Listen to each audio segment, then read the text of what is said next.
तो लाहौर ही जाते लाहौरों मुल्तान कराची सखर रोड़ी पिशावर तोड़ अगों गड्डियां असा ही माल खड़ना सिर्फ लाहौर तक असा पहुंचाना अगों लाहौर वाले डीलर ने अगले विकदा ही जांदा गां गां विकदा ही जांदा गां। मौसम की जिहड़ी भी शै होवे ना ओनू खूब टिका के खाओ, अल्लाह रब्बुल इज़्ज़त ने बनाई है। ठीक है, यह संघाड़े की अक्सरियत दवाइयां में इस्तेमाल होता है। जो सुक्का दुध बनता है वह भी है संघाड़े का ही बनता है। बार बार मैं दसदा मर्द दे मेदे वास्ते बहुत ही मुफीद है संघाड़ा। अस्सलाम वालेकुम दोस्तों, अपना चैनल PK यूट्यूब चैनल च खुश आमदीद। अज दोस्तों मौजूद हाँ जी नारंग मंडी दे विच ते माशाअल्लाह चेक करो तुसीं आ वेखदे पे हो बंदे मेहनत करते पे ने ते तुहानूं दसना मैं गंदम नालों ज़्यादा मुनाफा बख्श फसल है। इहदी तुहानूं मुकम्मल डिटेल शेयर करदे, सर्दियां दा खास तोहफा है माशाअल्लाह जी। यह संघाड़े की फसल है तो भाई हुणां नाल गलबात करदे किन्नी मुनाफा बख्श है, कदों लगांदे ने, किन्ना इहदे च खर्चा आ जांदा है ते किन्ना इहदे च बचत आ जांदी। गलबात करदे हैं। अस्सलाम वालेकुम जी। वालेकुम सलाम। चाचा जी की हाल है, ठीक ठाक हो? शुक्र है जी अल्लाह दा। चाचा जी की नाम पहला अपना? मोहम्मद अकरम।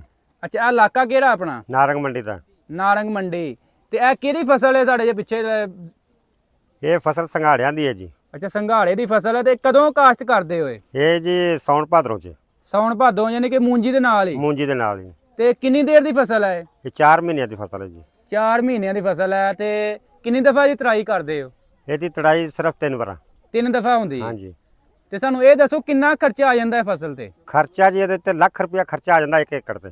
1 ਏਕੜ ਤੇ? ਹਾਂਜੀ। ਤੇ ਬਚਤ ਕਿੰਨੀ ਕੁ ਆ ਜਾਂਦੀ? ਬਚਤ ਵੀ ਤਕਰੀਬਨ ਲੱਖ ਹੀ ਕੋਈ ਆ ਜਾਂਦੀ ਹੈ ਖਰਚੇ ਕੱਢ ਕੁੱਟ ਕੇ। ਅੱਛਾ, ਲੱਖ ਹੀ ਬਚਤ ਆ ਜਾਂਦੀ ਖਰਚੇ ਕੱਢ ਕੇ? ਹਾਂਜੀ। ਯਾਨੀ ਕਿ ਗੰਦਮ ਨਾਲੋਂ ਜ਼ਿਆਦਾ ਮੁਨਾਫਾ ਬਖਸ਼ ਫਸਲ ਹੈ। ਜੀ ਜੀ। ਤੇ ਪਹਿਲਾਂ ਸਾਨੂੰ ਇਹ ਦੱਸੋ ਸੰਘਾੜਾ ਇਹ ਜਿਹੜੀ ਫਸਲ ਹੈ ਇਹ ਸਰਦੀਆਂ ਦਾ ਵੀ ਖਾਸ ਤੋਹਫਾ ਹੈ ਤੇ ਇਹਦਾ ਫਾਇਦੇ ਕੀ ਨੇ ਸਾਨੂੰ ਇਹ ਦੱਸੋ ਜਰਾ। ਇਹਦਾ ਫਾਇਦਾ ਜੀ ਇਹ ਵੇ ਕਿ ਇਹ ਦਵਾਈਆਂ 'ਚ ਵੀ ਚੱਲਦਾ ਹੈ, ਇਹ ਉਬਾਲ ਕੇ ਵੀ ਖਾਧਾ ਜਾਂਦਾ ਹੈ। ਬਿਲਕੁਲ। ਇਹ ਭੁੰਨ ਕੇ ਵੀ ਖਾਧਾ ਜਾਂਦਾ ਹੈ, ਕੱਚਾ ਵੀ ਖਾਧਾ ਜਾਂਦਾ ਹੈ। ਅੱਛਾ, ਕੱਚਾ ਵੀ ਖਾਂਦਾ ਜਾਂਦਾ? ਕੱਚਾ ਵੀ। ਅੱਗੇ ਤੁਸੀਂ ਕੱਚਾ ਖਾਧਾ, ਕੱਚੇ ਦਾ ਹੋਰ ਸਵਾਦ ਹੈ, ਉਬਾਲੇ ਦਾ ਹੋਰ ਸਵਾਦ ਹੈ, ਅੱਛਾ ਭੁੰਨੇ ਦਾ ਹੋਰ ਸਵਾਦ ਹੈ। ਅੱਛਾ ਜੀ। ਹਾਂਜੀ। ਤੇ ਜ਼ਿਆਦਾ ਫਾਇਦੇਮੰਦ ਕੱਚਾ ਕਿ ਉਬਾਲ ਕੇ ਖਾਣਾ ਪਿਆ? ਉਬਾਲ ਕੇ ਖਾਣਾ ਪੈਂਦਾ ਹੈ। ਉਬਾਲ ਕੇ? ਹਾਂਜੀ। ਇਹ ਅਸੀਂ ਦੇਖਦੇ ਹਾਂ ਲਾਹੌਰ ਤਕਰੀਬਨ ਅੱਜ ਕੱਲ ਕਾਫੀ ਜ਼ਿਆਦਾ ਹਰ ਰੇਹੜੀ ਦੇ ਉੱਤੇ ਫਸਲ ਆਈ ਹੈ। 150 ਰੁਪਏ ਕਿਲੋ ਲੈ ਜਾਓ ਸੰਘਾੜੇ, 150 ਰੁਪਏ ਕਿਲੋ। ਹਾਂਜੀ ਹਾਂਜੀ। ਤੇ ਇਹ ਬਾਹਰ ਵੀ ਐਕਸਪੋਰਟ ਕਰਦੇ ਹੋ?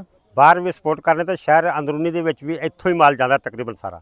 ਅੱਛਾ, ਇੱਥੋਂ ਜਾਂਦਾ। ਦੇਖੋ ਨਾ ਪਿੱਛੇ ਲੋਡਿੰਗ ਹੋ ਰਹੀ ਨਾਲ ਨਾਲ। ਹਾਂਜੀ। ਤੇ ਕਿਹੜੇ ਕਿਹੜੇ ਇਲਾਕੇ 'ਚ ਭੇਜ ਰਹੇ ਇੱਥੋਂ ਤੁਸੀਂ ਸੰਘਾੜਾ? ਇੱਥੋਂ ਸਾਡੇ ਕੋਲੋਂ ਤਾਂ ਲਾਹੌਰ ਹੀ ਜਾਂਦੇ ਤਾਂ ਲਾਹੌਰੋਂ ਮੁਲਤਾਨ ਕਰਾਚੀ ਸਖਰ ਰੋੜੀ ਪਿਸ਼ਾਵਰ ਤੋੜ ਅੱਗੋਂ ਗੱਡੀਆਂ ਲੱਗੀਆਂ ਹੁੰਦੀਆਂ ਨੇ। ਤੋੜ ਗੱਡੀਆਂ ਲੱਗੀਆਂ ਨੇ? ਹਾਂਜੀ। ਅੱਛਾ, ਤੇ ਇੱਥੋਂ ਹੀ ਬੰਦਿਆਂ ਲੈ ਜਾਣਾ ਤੁਹਾਡੇ ਕੋਲ, ਆਪ ਹੀ ਉਹਨਾਂ ਲੋਡਿੰਗ ਕਰਨੀ ਸਾਰਾ ਸਿਸਟਮ? ਨਹੀਂ, ਇੱਥੋਂ ਅਸਾਂ ਹੀ ਮਾਲ ਖੜਨਾ ਸਿਰਫ ਲਾਹੌਰ ਤੱਕ ਅਸਾਂ ਪਹੁੰਚਾਣਾ। ਅੱਛਾ, ਅੱਗੋਂ ਲਾਹੌਰ ਵਾਲੇ ਡੀਲਰ ਨੇ ਅਗਲੇ। ਅੱਛਾ, ਠੀਕ। ਵਿਕਦਾ ਹੀ ਜਾਂਦਾ ਗਾਂ ਗਾਂ, ਵਿਕਦਾ ਹੀ ਜਾਂਦਾ ਗਾਂ ਗਾਂ। ਕਰਨਾ ਚਾਹੁੰਦੇ ਆ ਇਹਦੇ ਵਾਸਤੇ ਜ਼ਮੀਨ ਕੈਸੀ ਹੋਣੀ ਚਾਹੀਦੀ ਹੈ? ਜ਼ਮੀਨ ਕਿਹੜੇ ਮੰਡ ਦੀ ਹੋਣੀ ਚਾਹੀਦੀ ਜਿਹਦੇ ਅੰਦਰ ਇਹ ਸੰਘਾੜਾ ਜਿਹੜਾ ਵਾ ਇਹਦੀ ਚੰਗੀ ਪੈਦਾਵਾਰ ਹੋ ਸਕਦੀ ਹੈ? ਜ਼ਮੀਨ ਚੰਗੀ ਹੋਣੀ ਚਾਹੀਦੀ ਹੈ ਤੇ ਡੂੰਗੀ ਹੋਣੀ ਚਾਹੀਦੀ ਜਿਹਦੇ 'ਚ ਪਾਣੀ ਖਲੋ ਜਾਵੇ। ਯਾਨੀ ਕਿ ਪਾਣੀ ਦਾ ਸੁੱਕਣਾ ਨਹੀਂ ਚਾਹੀਦਾ। ਮੇਨ ਪਾਣੀ ਦਾ ਹੀ ਖੇਡ ਹੈ? ਮੇਨ ਪਾਣੀ ਦਾ ਹੀ ਹੈ। ਤੇ ਅੱਛਾ ਜੀ, ਕਈ ਦੋਸਤਾਂ ਦੇ ਨੇ ਛੱਪੜਾਂ ਦੇ ਵਿੱਚ ਹੁੰਦੇ ਨੇ, ਗੰਦੇ ਪਾਣੀ 'ਚ ਹੁੰਦੇ ਨੇ, ਇਹ ਕੀ ਕਹਾਣੀ ਹੈ? ਉਹ ਤੇ ਜਾਂਦੇ ਨੇ ਲੇਕਿਨ ਜੀ ਪਾਣੀ ਤੇ ਗੰਦਾ ਹੀ ਹੁੰਦਾ ਹੈ। ਉਹਦੇ ਤੋਂ ਤਾਂ ਹਰ ਬੰਦੇ ਨੂੰ ਨਫ਼ਰਤ ਹੈ। ਉਹਦਾ ਸਵਾਦ ਕੋਈ ਨਹੀਂ, ਜ਼ਾਇਕਾ ਕੋਈ ਨਹੀਂ। ਪਕੀਜ਼ਾ ਪਾਣੀ ਹੈ, ਸਾਫ਼ ਸੁਥਰਾ ਪਾਣੀ ਹੈ। ਇਹਦਾ ਸੰਘਾੜੇ ਦਾ ਸਵਾਦ ਵੀ ਠੀਕ ਹੈ, ਟੇਸਟ ਵੀ ਸਹੀ ਹੈ ਤੇ ਖਾਣ ਦੇ ਹੱਕ 'ਚ ਵੀ ਅੱਛਾ ਹੈ। ਭਾਈ ਇਹਦਾ ਫਾਇਦਾ ਹੈ ਵੇ ਕਿ ਇਹ ਮਰਦ ਵਾਸਤੇ ਬਹੁਤ ਅੱਛੀ ਚੀਜ਼ ਹੈ। ਠੀਕ ਹੈ, ਉਸ ਤੋਂ ਇਲਾਵਾ ਇਹ ਅੱਲਾ ਦੀ ਇੱਕ ਨਿਮਤ ਹੈ ਜਿਹੜੀ ਜਿਸ ਮੌਸਮ ਦੀ ਜਿਹੜੀ ਵੀ ਸ਼ੈ ਹੋਵੇ ਨਾ ਉਹਨੂੰ ਖੂਬ ਟਿਕਾ ਕੇ ਖਾਓ, ਅੱਲਾਹ ਰब्बुल इज़्ज़त ने बनाई है। ठीक है, यह संघाड़े की अक्सरियत दवाइयां में इस्तेमाल होता है। जो सुक्का दुध बनता है वह भी है संघाड़े का ही बनता है। तो यह बार बार मैं दसदा मर्द दे मेदे वास्ते बहुत ही मुफीद है संघाड़ा। ठीक है, जिस तरह अमरूद है अल्लाह ताला ने हर शै बनाई है बंदे दे खाण वास्ते, तो यह बनाई है सर्दियों का फल है। तो इहदे नाल इंसान नूं ताकत भी मिलती है, बहुत जे फायदे ने। तो बंदा जे फायदे गिनवाना चाहे तो गिनवा नहीं सकता। अल्लाह ताला की नेमत है तो अल्लाह ताला की नेमत का असीं शुक्र अदा करने। चाचा जी हुण अगर फसल है जो तुसीं मुकम्मल इहनूं कर ली, 3 दफा तराई कर ली है, ਤੇ ਇਸ ਤੋਂ ਬਾਅਦ ਇਹ ਵਿੱਚ ਕਿਹੜੀ ਫਸਲ ਤੁਸੀਂ ਲਗਾਓਗੇ? ਇਹਦੇ ਵਿੱਚ ਜਿਹੜੀ ਉੱਚੀਆਂ ਪੈਲੀਆਂ ਨੇ ਜਿਹਦਾ ਪਾਣੀ ਨਿਕਲ ਜਾਂਦਾ ਹੈ ਜੀ, ਉਹਦੇ 'ਚ ਗੰਦਮ ਵੀ ਕਾਸ਼ਤ ਕਰ ਸਕਦੇ ਆ, ਨਹੀਂ ਤੇ ਸਟਾਲਾ ਤੇ ਹੁੰਦਾ ਹੀ ਹੈ। ਅੱਛਾ ਜੀ। ਹਾਂਜੀ। ਹੋਰ ਕੋਈ ਫਸਲ ਬਾਅਦ ਵਿੱਚ ਤੁਸੀਂ ਗੰਦਮ ਇਹਦੇ 'ਚ ਕਾਸ਼ਤ ਕਰ ਸਕਦੇ ਹੋ? ਹਾਂਜੀ, ਇਹਦਾ ਪਾਣੀ ਕੱਢ ਕੇ ਨਾ ਕਣਕ ਦਾ ਛੱਟਾ ਦੇ ਦੇਗੇ ਤਾਂ ਕਣਕ ਵੀ ਹੋ ਜਾਂਦੀ ਹੈ। ਕਣਕ ਵੀ ਹੋ ਜਾਂਦੀ ਹੈ? ਹਾਂਜੀ। Very good. ਇਹ ਤਕਰੀਬਨ ਤੁਸੀਂ 2 ਫਸਲਾਂ ਦਾ ਲੈ ਰਹੇ ਹੋ ਬੈਨੀਫਿਟ ਇਹ ਤੋਂ, ਹੈ? ਹਾਂਜੀ ਹਾਂਜੀ। ਤੇ ਇਹ ਜਿਹੜੀ ਹੁਣ ਲਵਾਈ ਆ ਜਿਹੜੇ ਮਜ਼ਦੂਰ ਇਹਨਾਂ ਦੇ ਕੀ ਹਿਸਾਬ ਹੁੰਦਾ ਵਾ ਕਿ ਇਹਨਾਂ ਨੂੰ ਮਜ਼ਦੂਰੀ ਦੇਈਦੀ ਹੈ? ਕਿਵੇਂ ਪਤੀਲੇ ਦੇ ਹਿਸਾਬ ਨਾਲ ਜਾਂ ਦਿਹਾੜੀ ਦਿੰਦੇ? ਵੈਸੇ ਸਾਰੀ ਦਿਹਾੜੀ। ਦਿਹਾੜੀ ਕਿੰਨੀ ਦਿੰਦੇ ਉਧਰ? ਦਿਹਾੜੀ ਤਕਰੀਬਨ 800 ਰੁਪਇਆ। 800 ਰੁਪਏ। ਇੱਕ ਸੰਘਾੜਾ ਕੱਢ ਕੇ ਨਾ ਦਿਖਾਇਓ ਕੀ ਕਿੱਥੇ ਲੱਗਦੇ ਤੇ ਇੱਕ ਬੂਟੇ ਨਾਲ ਕਿੰਨੇ ਸੰਘਾੜੇ ਲੱਗਦੇ ਆ ਜਿਹੜਾ ਇਹ ਕੱਢੇ ਹੋਏ ਤੂੰ ਸੰਘਾੜਾ। ਲਓ ਜੀ ਹੁਣ ਤੁਹਾਨੂੰ ਚੈੱਕ ਕਰਾਣੇ ਆ ਕੱਢ ਕੇ ਵਿੱਚੋਂ। ਇਹ ਸਾਰੇ ਜੀ ਕੱਢੇ ਨੇ ਆ, ਚੈੱਕ ਕਰੋ ਨਾਲ ਨਾਲ। ਇਹ ਚੈੱਕ ਕਰੋ ਜੀ, ਇੱਥੋਂ ਹੁਣ ਸਾਰੇ ਨਾ ਇੱਕ ਦਫਾ ਉਹਨਾਂ ਕੱਢ ਲਿਆ। ਇੱਕ ਪੂਰਾ ਤੁਸੀਂ ਵੱਲ ਫੜਨੀ ਹੈ ਜੀ, ਇੱਕ ਤੁਸੀਂ ਵੱਲ ਫੜਨੀ ਹੈ। ਚੈੱਕ ਕਰੋ, ਠੀਕ ਹੈ ਨਾ। ਹੁਣ ਤੇ ਕਾਸ਼ ਤੇ ਜਿਹੜੀ ਹੈ ਨਾ ਐਂਡ ਜਾ ਰਿਹਾ, ਠੀਕ ਹੈ ਨਾ। ਮਤਲਬ ਇੱਥੋਂ ਤੁਸੀਂ ਚੁਗ ਲਏ ਨੇ ਹੈ। ਹਾਂਜੀ ਇਹ ਦੇਖੋ ਇਹ ਚੀਜ਼ ਹੈ। ਲੇਕਿਨ ਜਦੋਂ ਪਹਿਲੀ ਤੜਾਈ ਜਾਂ ਦੂਜੀ ਤੜਾਈ ਹੁੰਦੀ, ਅੱਛੇ ਸੰਘਾੜੇ ਹੁੰਦੇ ਨੇ। ਇਹ ਤੀਜੀ ਤੜਾਈ ਦੇ ਸੰਘਾੜੇ ਨੇ, ਠੀਕ ਹੈ, ਤੇ ਤਕਰੀਬਨ ਠੀਕ ਨੇ। ਅੱਛਾ, ਇੱਕ ਬੂਟੇ ਨਾ ਇੱਕ ਬੂਟੇ ਨਿਕਲ ਆਉਂਦੇ ਨੇ 1 ਏਕੜ ਦੇ ਵਿੱਚੋਂ ਕਿੰਨੇ ਕੁ ਮਾਣੇ ਨਿਕਲ ਆਉਂਦੇ ਨੇ? ਜਿਹੜੇ ਨੇ 3 ਤੋਂ 4 ਦਾਣੇ ਟੁੱਟਦੇ ਨੇ, 4-5 ਦਾਣੇ, 3-4-5 ਅੰਦਾਜ਼ਾ ਹੋਇਆ 3 4 5। ਹਾਂਜੀ। ਤੇ ਜਿਹੜੀ ਤੁਸੀਂ ਆਖੇ ਇੱਕ ਤਰਾਈ ਹੈ, ਉਸ ਤੋਂ ਬਾਅਦ ਦੂਜੀ ਤਰਾਈ ਫੇਰ ਲੱਗ ਜਾਂਦੇ ਨੇ ਉਹਨੂੰ? ਹਾਂਜੀ ਹਾਂਜੀ, ਖਾਦ ਸਪਰੇ ਵਗੈਰਾ ਕਰਕੇ ਫਿਰ ਦੁਬਾਰਾ ਉਹ ਤਰੋ ਤਾਜ਼ਾ ਹੋ ਜਾਂਦੀ ਵੱਲ। ਅੱਛਾ, ਠੀਕ ਨਾ, ਫਲ ਦੇਣਾ ਸ਼ੁਰੂ ਕਰ ਦਿੰਦੀ ਹੈ। ਠੀਕ ਹੈ। 10-15 ਦਿਨਾਂ ਦਾ ਵਕਫਾ ਹੁੰਦਾ ਹੈ। 15 ਦਿਨਾਂ ਬਾਅਦ ਫਿਰ ਦੁਬਾਰਾ ਤਰਾਈ ਹੁੰਦੀ ਹੈ। ਠੀਕ ਹੋ ਗਿਆ ਜੀ। ਅੱਛਾ, ਇਹਦੇ ਵਾਸਤੇ ਖਾਦ ਕਿਹੜੀ ਦਾ ਇਸਤੇਮਾਲ ਕਰਦੇ ਜੇ? ਡੀਏਪੀ ਤੇ ਤੁਸੀਂ ਡੀਏਪੀ ਵੀ ਕਰ ਲਓ, ਯੂਰੀਆ ਵੀ ਕਰ ਲਓ, ਉਹ ਤੁਹਾਡੀ ਆਪਣੀ ਚੁਆਇਸ ਹੈ। ਸਹੀ, ਠੀਕ ਹੈ ਨਾ। ਅੱਛਾ, ਡੀਏਪੀ ਵੀ ਪਾਉਂਦੇ ਉਹਨੂੰ? ਹਾਂਜੀ। ਤੇ ਕਿੰਨੀ ਡੀਏਪੀ ਇੱਕ ਏਕੜ ਦੇ ਵਿੱਚ ਪਾਉਂਦੇ? 1 ਏਕੜ 'ਚ ਅੱਧਾ ਥੈਲਾ ਵੀ ਪੈ ਸਕਦਾ ਹੈ। ਤੁਸੀਂ ਪਾਉਣਾ ਹੈ ਤਾਂ ਪੂਰਾ ਵੀ ਪਾ ਸਕਦੇ, ਲੇਕਿਨ ਵਕਫੇ ਨਾਲ ਖਾਦ ਪਾਉਂਦੇ ਆ। ਠੀਕ, ਸਪਰੇ ਵੀ ਵਕਫੇ ਨਾਲ ਕਰਾਈ ਦੀ ਹੈ। ਠੀਕ ਹੈ। ਬਲ ਦੀ ਯਾਨੀ ਕਿ ਏਕੜ ਦੀ ਤਰਤੀਬ ਵੇਖ ਕੇ, ਉਹਦੀ ਫਸਲ ਵੇਖ ਕੇ ਉਹਦੇ ਮੁਤਾਬਕ ਉਹਦੇ ਨਾਲ ਯਾਨੀ ਕਿ ਉਹ ਚੱਲੀਦਾ। ਤੇ ਇਹ ਭਾਈ ਐਵਰੇਜ ਚੰਗੇ ਏਕੜ ਚੋਂ ਕਿੰਨੇ ਕੁ ਨਿਕਲ ਆਉਂਦੇ ਨੇ? 1.5 ਤੋਂ 200 ਬੋਰੀ ਨਿਕਲ ਜਾਂਦੀ ਹੈ।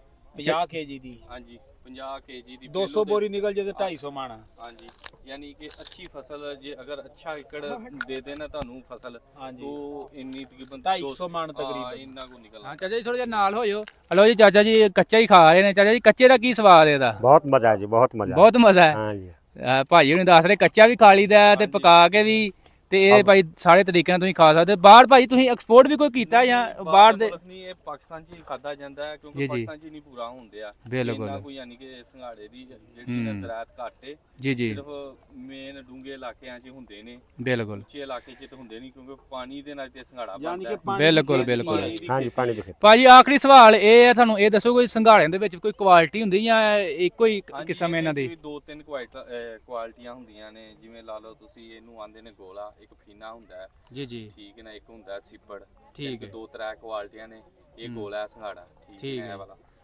ਤੇ ਇਹ ਜ਼ੈਕੇ 'ਚ ਵੀ ਕੋਈ ਫਰਕ ਪੈਂਦਾ ਇਹਦਾ? ਜ਼ੈਕੇ 'ਚ 19-20 ਦਾ ਹੀ ਫਰਕ ਹੁੰਦਾ ਹੈ, ਲੇਕਿਨ ਉਹ ਇਹ ਹੁੰਦਾ ਫਸਲ ਦੇ ਮੁਤਾਬਕ। ਮਸਲਨ ਜੇਕਰ ਤੁਸੀਂ ਲਾਉਂਦੇ ਹੋ ਨਾ ਤੁਸੀਂ ਫੀਨਾ, ਅਗਰ ਅੱਛਾ ਹੋ ਜਾਏ ਤਾਂ ਇਹ ਗੋਲੇ ਨਾਲ ਵੀ ਅੱਛਾ ਸੰਘਾੜਾ ਯਾਨੀ ਕਿ ਉਹ ਐਵਰੇਜ ਨਿਕਲ ਆਉਂਦੀ ਹੈ। ਠੀਕ ਹੈ ਜੀ। ਸਿੱਪੜ ਦੀ ਐਵਰੇਜ ਜ਼ਿਆਦਾ ਹੁੰਦੀ, ਉਹ ਕੰਡੇ ਵਾਲੇ ਸੰਘਾੜੇ ਹੁੰਦੇ ਨੇ। ਤੇ ਉਹ ਹੱਥਾਂ ਚੁੱਭਦੇ ਨੇ। ਅੱਛਾ ਅੱਛਾ। ਘੱਟ ਪਹਿਲੋਂ ਹੁੰਦੀ ਕਾਸ਼ਤ, ਲੇਕਿਨ ਹੁਣ ਬਹੁਤ ਘੱਟ ਹੁੰਦੀ ਕਾਸ਼ਤ ਹੁੰਦੀ, ਜ਼ਿਆਦਾ ਸੰਘਾੜਾ ਚੱਲਣ ਦੇ। ਅੱਛਾ, ਤੇ ਇਹ ਭਾਈ ਇਹ ਆਖਰੀ ਸਵਾਲ ਇਹ ਹੈ, ਇਹ ਕਿੰਨੇ ਏਕੜ ਦੇ ਤੁਸੀਂ ਹੁਣ ਕਾਸ਼ਤ ਕੀਤਾ ਸੰਘਾੜਾ? ਏਕੜ ਤਕਰੀਬਨ 70 ਤੋਂ 80 ਕਿੱਲੇ ਨੇ। 70 ਤੋਂ 80 ਕਿੱਲਿਆਂ ਦੇ ਤੁਸੀਂ ਇਹ ਸੰਘਾੜਾ ਕੀਤਾ ਹੈ? ਮਾਸ਼ਾਅੱਲਾ ਤੀਜੀ ਚੋਣੀ ਹੁੰਦੀ ਹੈ, ਤੇ ਤਕਰੀਬਨ 20 ਕੁ ਦਿਨ ਹੋਰ ਸਾਡੇ ਯਾਨੀ ਕਿ ਲੱਗਣੇ ਨੇ। ਜੀ ਜੀ, ਫਿਰ ਖਤਮ ਹੋ ਜਾਣੇ। ਫਿਰ ਖਤਮ ਹੋ ਜਾਣੇ। ਫਿਰ ਇਹਨਾਂ ਦਾ ਬੀਜ ਆਸਾਂ ਰੱਖ ਲਿੱਤਾ। ਅੱਛਾ, ਉਹ ਅਸੀਂ ਅੱਗੋਂ ਪਾਣੀ ਸਾਫ਼ ਕਰਕੇ ਨਾ, ਜਿੱਥੇ ਡੂੰਘਾ ਜਗ੍ਹਾ, ਜੀ ਜੀ, ਤੇ ਉਹਨਾਂ ਨੂੰ ਸੁੱਟ ਦਾਂਗੇ। ਫਿਰ ਇਹ ਜਿਵੇਂ ਵੱਲ ਉੱਗਦੀ ਹੈ, ਬਿਲਕੁਲ ਉੱਗੇਗੀ, ਜਿਵੇਂ ਲੱਗਦੀ ਹੈ ਲਾਭ। ਜੀ ਜੀ, ਉਹ ਫਿਰ ਇੰਜਨ ਫਾੜ ਕੇ ਨਾ, ਇੰਜਨ ਲਾਭ ਦੀ ਤਰ੍ਹਾਂ ਲਾਵਾਂਗੇ ਏਕੜ 'ਚ। ਜੀ ਜੀ, ਫਿਰ ਆਸਾ ਸੌਂਦੇ ਤੋਂ ਵੀ ਵਧਾਉਂਦੇ ਜਾਵਾਂਗੇ ਪਨੀਰੀ। ਅੱਛਾ, ਯਾਨੀ ਠੀਕ ਕਿ ਸਾਲ ਪੂਰੇ ਦਾ ਹੁੰਦਾ ਹੈ ਫਸਲ, ਯਾਨੀ ਕਿ ਸਾਲ 'ਚ ਇਹਦੀ ਹੁੰਦੀ ਇਹ 2-3 ਮਹੀਨੇ ਤੜਾਈ ਬਸ ਹੁੰਦੀ ਹੈ। ਪੂਰੇ ਸਾਲ 'ਚ ਇਹਨੂੰ ਤੁਸੀਂ ਕਾਸ਼ਤ ਕਰਨਾ ਸ਼ੁਰੂ ਕਰਨੇ ਆ ਅਸੀਂ।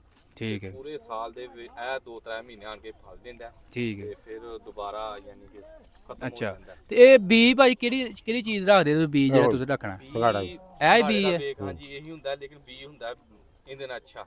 ਅੱਛਾ ਜੀ, ਰੱਖੀਦਾ ਉਹ ਡਬੋਦੀ ਦਾ ਪਾਣੀ, ਡੂੰਘੇ ਪਾਣੀ 'ਚ। ਠੀਕ ਹੈ ਜੀ। ਫਿਰ ਇੰਜ ਛੱਟੇ ਤਰ੍ਹਾਂ ਖਿਲਾਰੀਦਾ। ਜੀ ਜੀ, ਫਿਰ ਉਹ ਪੱਤੀਆਂ ਹੁੰਦੀਆਂ ਉੱਗਦੀਆਂ ਨੇ, ਫਿਰ ਪੱਤੀਆਂ ਕੱਢ ਕੇ ਉਹ ਲਾਭ ਤਰ੍ਹਾਂ ਹੀ ਲਾਈ ਦੀਆਂ ਨੇ ਪੈਲੀ ਦੇ ਵਿੱਚ। ਠੀਕ ਹੈ ਜੀ। ਤੇ ਉਹ ਬਿਹਤਰੀਨ ਫਿਰ ਫਸਲ ਹੋ ਜਾਂਦੀ। ਫਿਰ ਉਹਦੇ ਤੋਂ ਹੀ ਅਸੀਂ ਵਧਾਉਣਾ ਸ਼ੁਰੂ ਕਰ ਦਿੰਦੇ ਆ ਪੈਲੀਆਂ 'ਚ। ਠੀਕ ਹੈ। ਤੇ ਮੈਂ ਮਾਸ਼ਾਅੱਲਾ ਚੌਧਰੀ ਰਿਆਸਤ ਮਿਓ ਜਿੰਦੇ ਸੰਘਾੜੇ ਨੇ ਜੀ ਜੀ, 70 ਤੋਂ 80 ਕਿੱਲੇ ਉਹ ਲਾਉਂਦਾ, ਮੈਂ ਉਹਦਾ ਮੁਨਸ਼ੀ ਆ। ਠੀਕ ਹੈ ਜੀ। ਤੇ ਮਾਸ਼ਾਅੱਲਾ ਬੜੀ ਅੱਛੀ ਖੇਤੀ ਹੈ। ਅੱਛਾ, ਇਹ ਕਦੋਂ ਤੋਂ ਲਾ ਰਹੇ ਸੰਘਾੜੇ?